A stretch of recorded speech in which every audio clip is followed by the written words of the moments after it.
Bom dia a todos e a todas que fazem, né, a nossa querida live. Eu sou Tereza Lopes, sou presidente da ADUFEP e eu estou aqui para conduzir essa live que se chama Educação Pública Superior e a Ação Neoliberal.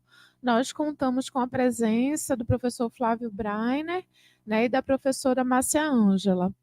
Eu vou passar a palavra para que vocês possam se apresentar e fazer suas considerações. Professora Márcia, pode nos escutar? Está me ouvindo? Estou ouvindo. Estou ouvindo. Tá bom. Pode fazer suas considerações. Okay. Então, bom dia, Tereza, bom dia, Flávio, bom dia a todos que estão aqui, estão aí nos bastidores. Então, bom dia a todos aqueles que estão nos vendo e ouvindo. Então, é um prazer muito grande ter essa oportunidade de participar aqui desse programa tão importante, começar esse diálogo. Eu sou a professora Márcia Ângela Aguiar, sou professora titular do Centro de Educação da Universidade Federal de Pernambuco e atualmente estou presidente da Fundação Joaquim Nabuco. Então, é isso, sucintamente.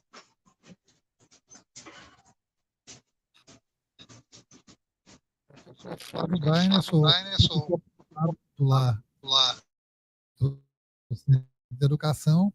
É um prazer muito grande discutir com a professora Márcia Ângela, com a professora do PEP, com os professores que estão nos assistindo, a respeito do ensino superior e obrigado pelo convite, sinto-me extremamente honrado. Nós que fazemos a ADUFEP é que agradecemos a participação e a disponibilidade de vocês.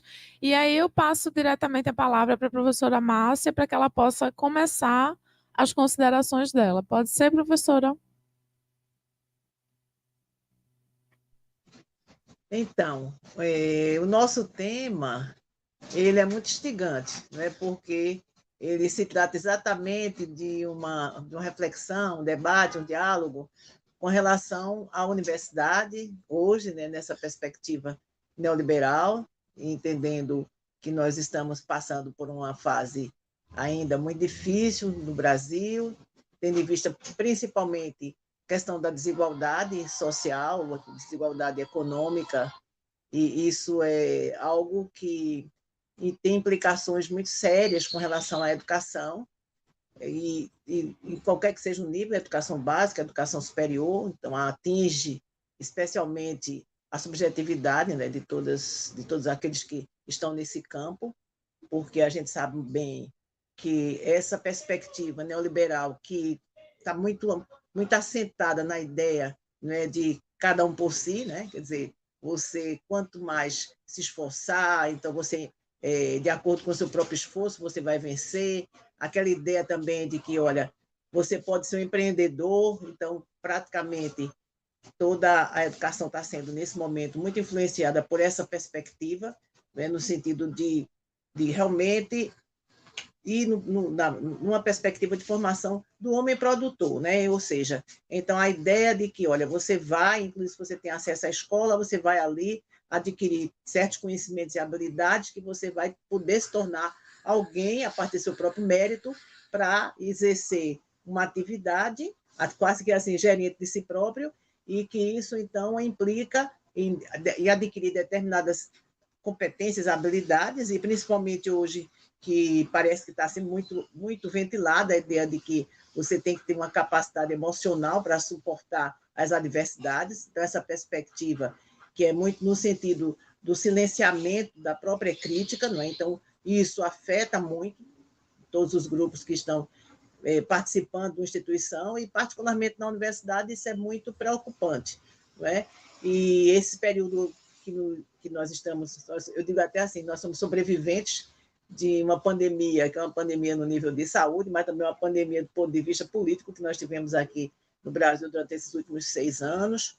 Então, isso tudo faz com que tenhamos uma preocupação grande com relação ao papel da universidade enquanto instituição republicana, então uma instituição que ela tem uma responsabilidade da formação de gerações de cientistas, de literatos, então de pessoas que de fato têm um desenvolvimento pleno, né, no sentido de uma cidadania plena, no sentido de uma formação integral enquanto ser humano, alguém que é solidário, alguém que tem um conhecimento que é produto mesmo da própria construção da sociedade. Então, tudo isso implica nessa ideia de uma concepção de universidade. E nesse aspecto a gente vai se deparar, né, que numa sociedade democrática, uma sociedade pluralista, uma sociedade inclusiva, então a educação e a cultura eles são vistos como um direito de cidadania, não é? E a universidade, então, enquanto uma instituição social e como tal, exprime de maneira determinada a estrutura e o modo de funcionamento da sociedade, né? Eu acho que a gente tem aí teóricos como Marina Chauí mesmo, o Cury, que refletem muito sobre esse papel da educação dentro de uma sociedade, então, que tem essas características que eu mencionei aqui. Mas quando você se depara com uma sociedade que ela tem esse componente da desigualdade muito acentuado, então isso impacta tanto a educação básica como a educação superior. E faz com que tenha, né, abre, inclusive, uma porta para que certos ataques que são feitos, questionando a própria legitimidade da universidade, na ideia de que ela é uma instituição que ela é autônoma, né? Quer dizer, tem uma autonomia que a distingue do Estado, a distingue da religião. Então, isso tudo, enquanto essa instituição republicana, essa instituição, ela é, portanto, pública e laica, ela fica sendo muito objeto de ataques no momento que a gente tem essa disputa na sociedade de perspectiva enquanto a finalidade mesmo de uma educação, também quanto a forma como se estrutura essa sociedade, quanto a ideia de ter toda pessoa, então ela ser capaz de ter uma autorrealização, e isso implica uma autonomia, isso implica condições, né, de sobrevivência, uma sobrevivência digna, né? Então uma sociedade que ela realmente dê condições para esse desenvolvimento. Então, na hora que você tem uma sociedade que se é cerceada do ponto de vista, especialmente econômico, então traz uma frustração no sentido de que as instituições elas começam a não funcionar adequadamente para dar condições efetivas no campo da educação para que se realize esse ideal, né? Desse ideal que é muito mais ideal, digo, republicano. Então, a ideia de que toda pessoa ela tem direitos, no caso brasileiro. Então, a gente tem, inclusive, uma Constituição que delimita esses direitos, e, na realidade, isso não afeta, não é, digamos assim, não poderia ser privilégio de alguns, mas sim de todos. E nós estamos ainda muito distante de conseguir essa cidadania plena, né, nesse sentido de assegurar todos os direitos. Então, portanto, a educação, também, né, se tratando da universidade, ela está totalmente vinculada ao que também está acontecendo na sociedade. Quer dizer, quanto mais você tem uma sociedade democrática, pluralista, com a perspectiva de humanidade mesmo, mais você terá, né, assim, uma chance de que todos aqueles que estão ingressando na série de educação no sentido da escolaridade, então ele possa se realizar. Então, eu diria assim, que hoje, talvez, um dos maiores desafios que a gente tem na universidade é de realmente trabalhar para uma consolidação, para uma perspectiva de ser um espaço que tem garantido o acesso ao conhecimento científico, é evidente, mas também que tenha essa possibilidade, né, de contribuir para a formação de cidadãos que tenham um espírito crítico e que seja capaz de criticar o próprio conhecimento, então as condições de trabalho, então as finalidades de toda a ação humana. E para isso é preciso garantir condições adequadas, tanto para o funcionamento da própria universidade, como também, no caso, né, específico dos professores, dos pesquisadores, de ter essas condições para realizar pesquisa, para realizar, então, ter toda uma perspectiva de trabalho universitário e que tenha uma autonomia e que não fique o tempo todo preocupado porque não vai ter uma bolsa, porque, de repente, o Estado ele não está favorecendo os meios necessários para garantir que a pesquisa se realize, então, que não está garantindo que os estudantes possam ter uma vivência dentro da própria universidade que seja dentro do espírito universitário, né, desse acesso ao saber, o acesso ao conhecimento.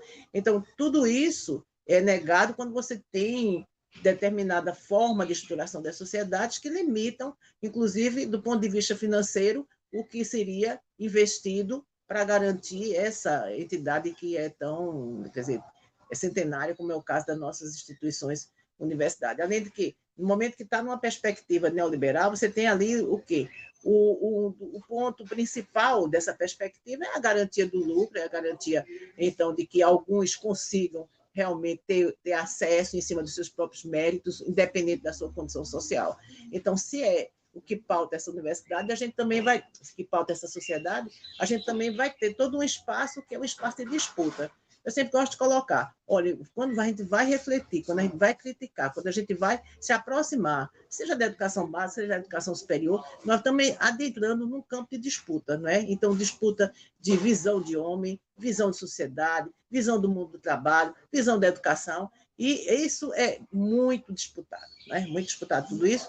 E no caso específico do Brasil, nós vamos também ver assim como hoje nós temos um embate na educação superior, que é aqui, políticas que realmente beneficiem, que estimulem a universidade pública. Então, a gente sabe que esse embate tem ali presente setores que são ligados às fundações empresariais, então, que entram na educação superior, e, de repente, como é o caso da educação, a gente vai ter um número, no caso da pedagogia, por exemplo, a gente vai ter um número muito maior de instituições que formam os professores, do ponto de vista do setor privado, do que da própria universidade. Então, isso mostra, não é, em linhas gerais, como essa disputa ela vai se dando. Porque na hora que a diminuição de recursos públicos para o setor da educação, você também vai ter ali, né, esses recursos sendo direcionados para outras perspectivas e negando, então, à juventude, às crianças e jovens, então, essa possibilidade de ter a sua garantia do direito à educação plena, com todas as implicações que traz essa perspectiva da educação. E pensando também assim que a educação ela não vai ficar isolada, ela, enquanto setor, ela não é isolada, ela tem que ter, ela tem suas ligações com outros setores e, portanto, uma política que queira, de fato, considerar as universidades no patamar que elas exigem, também não é uma política somente direcionada para a educação estrito sensu, mas sim políticas intersetoriais que consigam, de fato, transitar em diversas áreas e que são áreas que a universidade também está ali inserida. Então, os próprios objetivos da universidade, eles são também disputados, né? Então, eu quero uma universidade que ela esteja preocupada com o bem comum, eu quero uma universidade que ela vá ali formar pessoas que sejam úteis para um determinado mercado, pessoas que têm uma visão somente da competitividade, então, que se coloque que é melhor porque tem, de repente, alguns ganhos que faz parte do meu mérito individual. Eu acho que não é essa, mas eu não defendo essa universidade com essa visão, né? Eu acho que a gente está num processo que é mesmo de pensar no bem comum, e cada vez mais isso exige reflexões, exige debates, exige também um conhecimento do que é que está se passando, porque nós também, enquanto pessoas, estamos inseridas nesse meio educacional, a gente também está lidando, né, com tudo que está acontecendo, e os meios de comunicação, eles são muitos, diversos meios hoje, até mesmo com o avanço tecnológico que está posto, a gente, então, está lidando também com muitas informações que muitas vezes elas não correspondem ao que se passa nas universidades, na educação pública, e dão ideias que não são ideias assim que falsificam um pouco essa questão da própria realidade como ela se apresenta, a gente sabe disso, e, portanto, é um cenário que o tempo todo a gente está, né, tentando romper com certas amarras para que, efetivamente, o papel da universidade ele ocorra.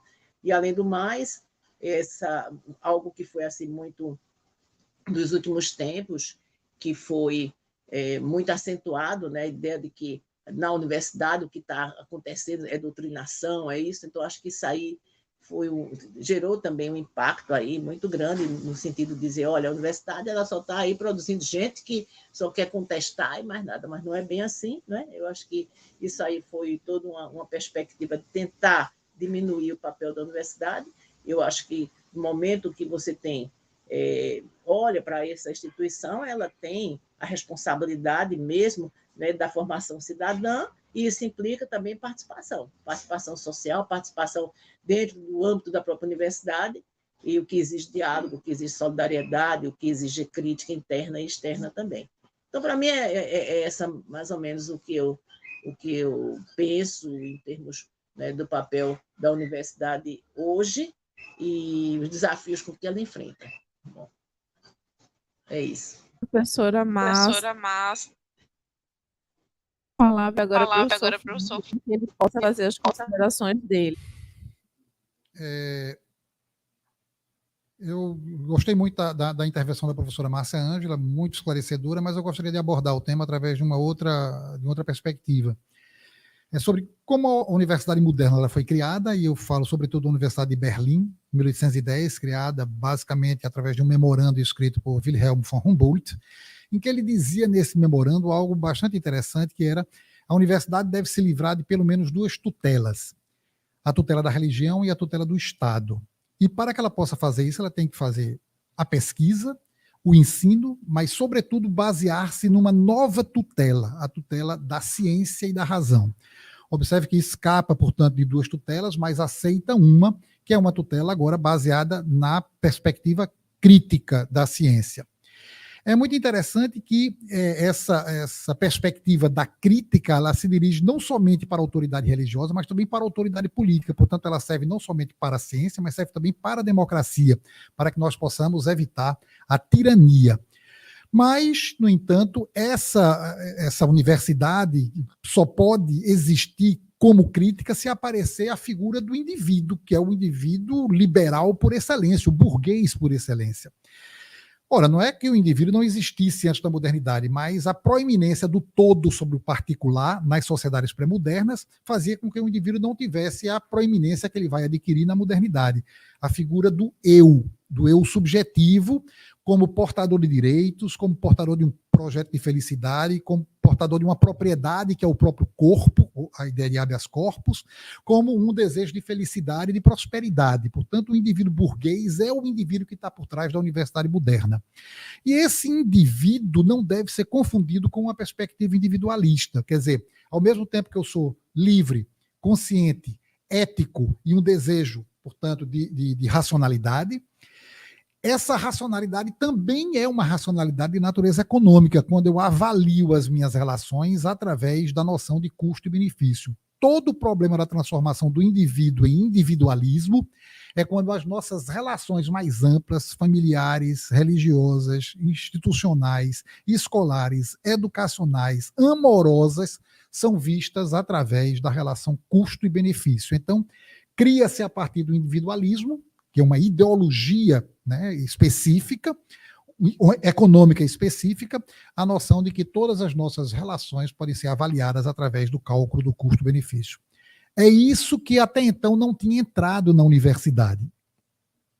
A universidade, portanto, ela se manteve, de certa maneira, afastada, e esse afastamento da universidade da vida cotidiana, lembrando que para os gregos a palavra escola, pode falar da universidade como uma escola superior, a escola tinha um sentido de lugar de descanso da alma, um lugar separado da vida cotidiana. Ora, a nossa vida cotidiana é feita do trabalho, é feita do sacrifício, do pagamento de faturas, das reproduções cotidianas dos nossos valores, do cuidado com os filhos, do pagamento de contas, etc., dos nossos boletos. Então, a facticidade da vida está marcada por uma espécie de alienação. E a escola ou a educação, inclusive a educação superior, nos permitia nos afastar dessa vida cotidiana para que eu pudesse refletir sobre ela a partir de uma perspectiva ou científica, ou teórica, ou estética, ou humanista, ou através das ciências mais exatas, mas um afastamento. Até porque a lei da gravitação universal não está passando ali na calçada, na frente daqui da UFEP. Então, a gente teria que ter uma noção teórica do mundo para poder voltar a esse mundo e avaliá-lo de outra forma. Esse afastamento da educação da realidade factiva e factual do mundo é o que a gente poderia chamar de uma pluridimensionalidade do pedagógico.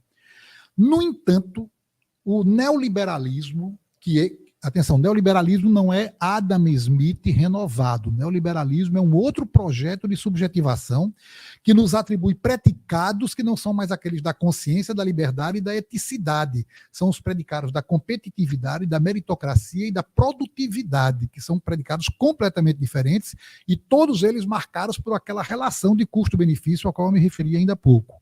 Então, observe que somente em 1957, quando aparece o livro Capital Humano, Theodor Schultz, 1957, nos Estados Unidos, é que a gente começa a perceber que algo está começando a ser transformado nas nossas relações educativas, em que o homem não é visto mais como um sujeito, mas como uma empresa, como um empreendimento. E não somente um empreendimento voltado para o exterior, para fazer coisas, mas um empreendimento de si, voltado para fazer coisas em você mesmo. Você é o seu próprio campo de empresariamento, por isso a ideia do empresariamento de si. É muito interessante que a nossa universidade, que até alguns anos atrás não era avaliada por coisas como por critérios como produtividade, competitividade, ranqueamento, hoje isso faça parte do nosso cotidiano universitário, ao ponto de que nós poderíamos dizer que se nós nos livramos daquelas tutelas da razão, desculpem, da religião e do Estado, nós hoje estamos submetidos a uma nova tutela, que não é mais a tutela simplesmente da ciência, mas a tutela do mercado. Ora, observe que o que acontece dentro de uma ideologia, e o neoliberalismo é uma ideologia da subjetividade, essa ideologia, e toda ideologia só funciona quando os predicados que nos são atribuídos por um sistema inclusivo, a família, a religião, a escola, não interessa, o meio de comunicação não interessa, quando os predicados com os quais nós nos avaliamos a nós mesmos, desculpem a redundância, quando nós avaliamos a nossa relação com os outros, ou quando nós avaliamos o mundo que nos cerca, são aqueles predicados oferecidos pelo próprio sistema ao qual nós pertencemos, ou seja, um sistema ideológico que não permite que eu disponha de critérios exteriores ou externos ao sistema para que eu possa avaliar a minha inserção sistêmica. Ora, é exatamente isso que está acontecendo hoje, infelizmente, nas nossas universidades, sob o domínio de um mercado neoliberal. É que nós avaliamos a nossa própria inserção sistêmica, quer dizer, a inserção que nós temos no interior da universidade, através de critérios como produtividade. Sou ou não produtivo? Qual edital a que eu devo concorrer? O meu financiamento da pesquisa, minha competitividade para que minha produção possa aparecer no mercado, até porque a universidade se tornou ela própria um local não somente de produção ou de produtividade, mas um local também de consumo de ideias, inclusive de ideias críticas. A crítica, que era exatamente aquilo que nos distanciava da estrutura da factividade da vida cotidiana, a crítica hoje vende. Eu poderia, alguns dias atrás, eu estava numa aula de pós-graduação falando exatamente sobre isso, e vejam, e disse para os alunos, estava falando sobre como é que a universidade tinha sido transformada num local de produtividade e de consumo de ideias rapidamente consumidas, rapidamente digeridas e ultrapassadas, mas terminei a aula dizendo, mas, no entanto, eu preciso terminar essa aula mais cedo porque está tendo uma promoção no shopping center e eu não quero perder. E meus alunos não perceberam que havia uma contradição entre a crítica que eu estava fazendo de produtividade e criticidade e, ao mesmo tempo, me deixar seduzir pelo consumo de uma produção, uma promoção. O grande problema não estava na contradição que existe, estava em não perceber que isso é contraditório, ou seja, porque eu estou começando a avaliar minha própria inserção dentro de um sistema a partir das categorias fornecidas por esse próprio sistema. E aí é que a coisa começa a se complicar. E o neoliberalismo cria, portanto, uma nova tutela, para já ir terminando, e a universidade, que era uma universidade pluridimensional, quer dizer, crítica, capaz de me fornecer os critérios e me fornecer os elementos de crise, crítica e critério, tem a mesma origem grega, me fornecer para que eu pudesse me afastar da realidade e voltar para ela com novos olhos. O problema é que no neoliberalismo eu não posso adquirir novos olhos. Mas podem ficar certo de que assim que eu terminar essa intervenção aqui, eu vou correndo para a plataforma Lattes para colocar isso dentro da minha produtividade acadêmica. Obrigado. Muito obrigada, professor. Aleph, uma dúvida. Eu faço a pergunta para ele agora, posso fazer? Bom, eu queria passar uma pergunta que a gente recebeu do professor José Antônio. Quais os desafios para a UFPE em face à ação neoliberal? O desafio não somente da UFPE, mas de toda a universidade ocidental, de um modelo de universidade que está... Infelizmente, nós temos hoje as nossas relações... O que aconteceu nessa nossa pós-modernidade é uma grande inversão entre meios e fins. O homem kantiano, o homem moderno, era visto como um fim em si mesmo. Ele não podia ser nem escravizado, nem explorado, nem manipulado, nem manuseado. Esse homem era um fim em si mesmo, por isso dotado e proprietário de uma dignidade e de um respeito em si. Ora, nós estamos transformando o homem, que era um fim em si mesmo, no meio para alcançar determinados objetivos. Assim como a economia era o quê? Produzir bens para atender a necessidades, hoje a gente inverteu. A economia é produzir necessidades para vender bens. Os homens, então, dentro de um contexto como esse, deixam de ser fins em si mesmo, portanto, detentor de um direito, de uma dignidade e de um respeito em si, para serem meios para atingirem outros objetivos que não são mais objetivos de natureza humanista, aqueles que me fariam passar da condição de objeto, a gente gosta muito de falar disso na educação, para a condição de sujeito, quer dizer, capaz de ter uma consciência de si e de ter um projeto. A palavra sujeito significa aquele que ainda não se lançou, sub iectum, e só existe sujeito porque ele é capaz de estabelecer para si projetos, pro iectum, ou seja, lançar-se para frente. Uma universidade unidimensional, uma universidade submetida à ação neoliberal, é aquela universidade em que o meu projeto individual subjetivo só tem validade se ele se submeter ao mercado, ou seja, a uma avaliação de custo, benefício, produtividade, competitividade e meritocracia aristocrática. É isso que eu poderia lhe responder.